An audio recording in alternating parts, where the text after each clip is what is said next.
আসসালামু আলাইকুম। JK learning একাডেমিতে আপনাদেরকে স্বাগত। আজকের ভিডিওতে আমরা কি শিখব? মানচিত্র দেখে বুঝতেই পারতেছি আজকের ভিডিওতে আমরা শিখব বাংলাদেশের ভূপ্রকৃতি। বাংলাদেশ হচ্ছে মূলত একটা বদ্বীপ অঞ্চল। আর এই বাংলাদেশের ভূপ্রকৃতিকে মূলত 3 ভাগে ভাগ করা হয়েছে। কয় ভাগে? 3 ভাগে।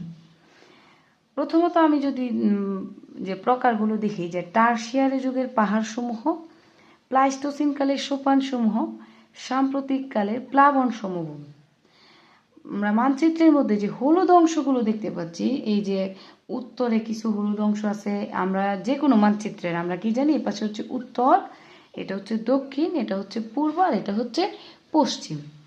আমরা যদি দেখি এদিকে দক্ষিণ বা দক্ষিণ পূর্ব দিকের কিছু অংশ, উপরে উত্তরের কিছু অংশ, হ্যাঁ, উত্তর পূর্ব দিকের কিছু অংশ, এগুলো হচ্ছে হলুদ কালার, যেটা এইগুলো হচ্ছে টারশিয়ারি যুগের পাহাড়।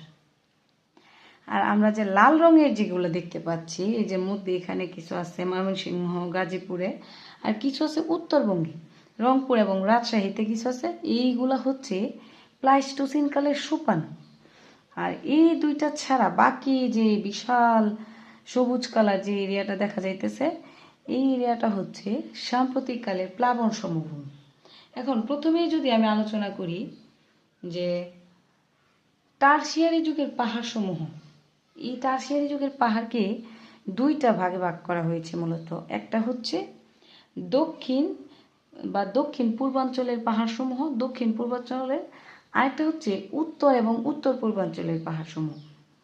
দক্ষিণ দিকে বা দক্ষিণ পূর্বাঞ্চলের পাহাড়সমূহের কথা যদি আমরা বলি, এই পাশে হচ্ছে দক্ষিণ পূর্ব দিক বাংলাদেশের, এ পাশে খাগড়াছড়ি, রাঙামাটি, চট্টগ্রাম, বান্দরবান এবং কক্সবাজার, এই 5টা জেলায় যে পাহাড়গুলো অবস্থিত, এইগুলো মূলত হচ্ছে টারশিয়ারি যুগের পাহাড়। তাহলে দক্ষিণের যে পাহাড়গুলো কোন কোন জেলায় রয়েছে? খাগড়াছড়ি, এই পাশে হচ্ছে খাগড়াছড়ি, রাঙামাটি, বান্দরবান, কক্সবাজার, আর চট্টগ্রাম জেলার কিছু অংশ। হ্যাঁ, এইটা মিলে হচ্ছে দক্ষিণ পূর্বাঞ্চলের পাহাড়সমূহ। আর এই পাহাড়গুলোর গড় উচ্চতা হচ্ছে 610 মিটার। তাহলে এই যে দক্ষিণের পাহাড়গুলোর গড় উচ্চতা কত? 610 মিটার।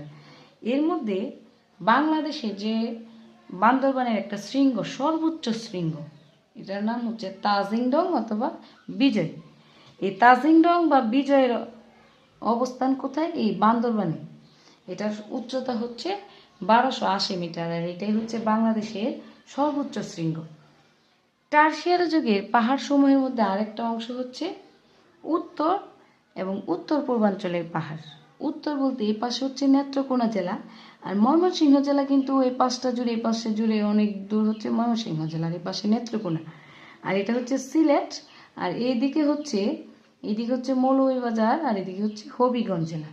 তার মানে ময়মনসিংহ, নেত্রকোনা জেলার কিছু অংশ, সিলেট জেলার কিছু অংশ, মৌলভীবাজার এবং হবিগঞ্জ জেলার যে দক্ষিণ, এই পাশে দক্ষিণের যে পাহাড়গুলো, এইগুলা হচ্ছে টারশিয়ারি যুগেরই উত্তর এবং উত্তর পূর্বাঞ্চলের পাহাড়।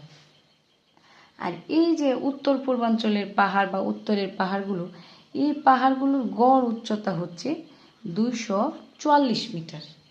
কত মিটার? আর এইদিকে যে ময়মনসিংহ এবং নেত্রকোনায় যে পাহাড়গুলো রয়েছে, এগুলো মূলত স্থানীয়ভাবে হচ্ছে টিলা নামে পরিচিত, আর এগুলোর উচ্চতা হচ্ছে 30 থেকে 90 মিটার। কত মিটার? 30 থেকে 90 মিটার। আর উত্তর পূর্বাঞ্চলের যে পাহাড়গুলো, এই পাহাড়গুলো গড় উচ্চতা হচ্ছে 244 মিটার। এগুলো আমাদের টারশিয়ারি যুগের পাহাড়সমূহ। এখন আমরা যদি দেখি যে প্লাইস্টোসিন কালের সোপানসমূহ, প্লাইস্টোসিন কাল কখন, কোন সময়টাকে বলা হয়? প্রায় 25,000 বছর পূর্বের যে সময়, এই সময়গুলোকে বলা হতো প্লাইস্টোসিন কাল। আর এই প্লাইস্টোসিন কালের সোপানসমূহ আমরা যে লাল অংশটুকু দেখতে পাচ্ছি, এদিকে কিন্তু মধুপুর এবং ভাওয়ালের গড়, বা মধুপুরের গড়, আর এ পাশে হচ্ছে এটা বরেন্দ্রভূমি। এই যে উত্তরাঞ্চলে রংপুর এবং রাজশাহী বিভাগে যেগুলো রয়েছে, এগুলো হচ্ছে বরেন্দ্রভূমি, আর এদিকে হচ্ছে মধুপুরের গড়। এখন আমরা যদি দেখি, আর হচ্ছে কুমিল্লার লালমাই পাহাড়, এই যে এই অংশটা, এটা কিন্তু কুমিল্লা, কুমিল্লার লালমাই পাহাড়, এই জিনিসগুলা, এই অংশটা আর এই অংশটা, এই তিনটা অংশ হচ্ছে প্লাইস্টোসিন কালের সোপান। হ্যাঁ, আমরা যদি প্রথমেই বরেন্দ্র ভূমির কথা আসি, যে উত্তর পশ্চিমাঞ্চল, এটা কিন্তু বাংলাদেশের উত্তর দিক আর এর দিকে হচ্ছে পশ্চিম, তার মানে এই অংশটা হচ্ছে উত্তর পশ্চিমাঞ্চল। এই উত্তর পশ্চিমাঞ্চলে হচ্ছে বরেন্দ্র ভূমি অবস্থিত, আর এই বরেন্দ্র ভূমির আয়তন প্রায় হচ্ছে ৯,৩২০ বর্গ কিলোমিটার। তাহলে এই বরেন্দ্র ভূমির আয়তন কত? প্রায় ৯,৩২০ বর্গ কিলোমিটার। এটা কোন কোন জেলায় অবস্থিত আমরা যদি দেখি, বরেন্দ্র ভূমি হচ্ছে রাজশাহী বিভাগের কিছু অংশ, রংপুর বিভাগের রংপুর, দিনাজপুর, জয়পুরহাট, বগুড়া। এই পাশে হচ্ছে দিনাজপুর, এটা হচ্ছে রংপুর, জয়পুরহাট, বগুড়া এবং রাজশাহী। এই জেলাগুলোর বিশেষ অংশ জুড়ে, কিছু অংশ জুড়ে হচ্ছে বরেন্দ্র ভূমি। আর এগুলোর উচ্চতা কত? এগুলোর উচ্চতা হচ্ছে ৬ থেকে ১২ মিটার। কত মিটার? ৬ থেকে ১২ মিটার বরেন্দ্র ভূমির উচ্চতা। এরপর আমরা যদি দেখি যে মধুপুর ও ভাওয়ালের গড় অথবা মধুপুরের গড়, এই অংশটা কোন জেলায় অবস্থিত? এই অংশটা হচ্ছে, এদিকে হচ্ছে ময়মনসিংহ, হ্যাঁ, এদিকে হচ্ছে ময়মনসিংহ জেলার কিছু অংশ আর হচ্ছে গাজীপুর জেলার কিছু অংশ। এই মধুপুর এবং ভাওয়ালের গড়ের আয়তন প্রায় ৪,১০৩ বর্গ কিলোমিটার। আর এর উচ্চতা হচ্ছে প্রায় ৩০ মিটার। উচ্চতা কত? প্রায় ৩০ মিটার। এরপর আমরা যদি আসি প্লাইস্টোসিন কালের সোপানসমূহের মধ্যে ৩ নম্বরে হচ্ছে লালমাই পাহাড়। লালমাই পাহাড় হচ্ছে কুমিল্লা শহর থেকে ৮ কিলোমিটার পশ্চিমে। এই পাশে হচ্ছে কুমিল্লা। কুমিল্লা শহর থেকে ৮ কিলোমিটার পশ্চিমে হচ্ছে লালমাই থেকে ময়নামতি পর্যন্ত এই লালমাই পাহাড় অবস্থিত। আর এই লালমাই পাহাড়ের আয়তন হচ্ছে প্রায় ৩৪ বর্গ কিলোমিটার। আর এর উচ্চতা যদি আমি বলি, এটার উচ্চতা হচ্ছে প্রায় ২১ মিটার। এটা ছিল লালমাই পাহাড়। এছাড়া এই প্লাইস্টোসিনকালের সোপানসমূহ এবং টারশিয়ারি যুগের পাহাড়সমূহ ছাড়া বাকি যে অংশগুলো রয়েছে, এগুলো হচ্ছে সাম্প্রতিককালের প্লাবন সমভূমি।